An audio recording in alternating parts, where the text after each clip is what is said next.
Hello everyone, my name is Isabel Fragata, and for video 3, Ecology of a Place, the place I chose was the Buttonwood Park Pond in New Bedford, Massachusetts.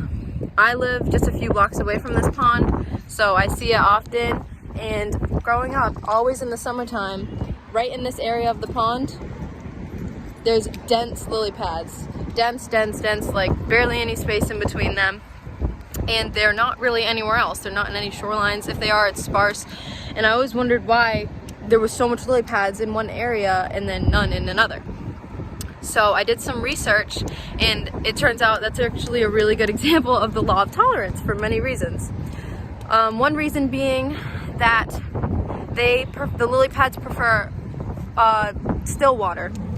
In this area of the pond, the ducks cause a lot of commotion moving around. There's geese, there's people fishing, and there's also, I don't know if you can see it right there, there's a man-made fountain. It's not running right now, but it sucks up water from the pond and it spits it out, and it goes pretty far out and it creates ripples in the water, and the lily pads don't like that, so it makes sense that they'd be over there in the still water portion of the pond.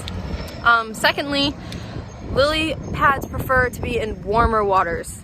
And in that area of the pond, it's very shallow, so it makes sense because the sun heats up the shallow water faster and it stays warmer longer rather.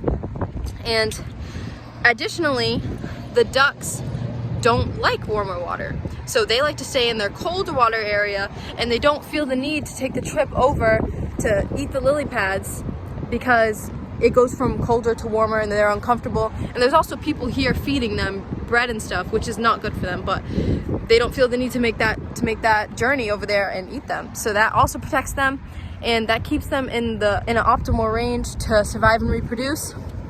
And it also explains the distribution and abundance of these two organisms. The ducks stay over here of the pond, and the lily pads stay over in this side.